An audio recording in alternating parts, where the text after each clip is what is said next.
खरं म्हणजे साधारण 4-4:30 वाजता मला सन्माननीय बाळासाहेब आंबेडकरांचा फोन आला आणि बाळासाहेबांनी मला सांगितलं की मला माहिती मिळते की काहीतरी कोम्बिंग ऑपरेशन चाललंय।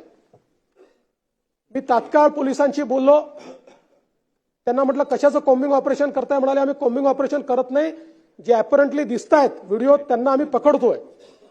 मी त्यांना म्हटलं त्याचाही संदेश चांगला जात नाही।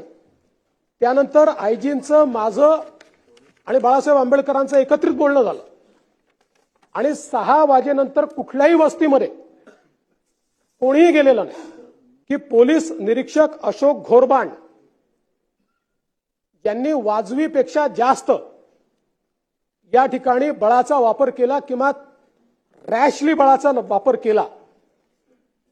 निश्चितपणे याची चौकशी केली जाईल आणि चौकशी होतपर्यंत अशोक घोरबांड यांना त्या ठिकाणी सस्पेंड केलं जाईल।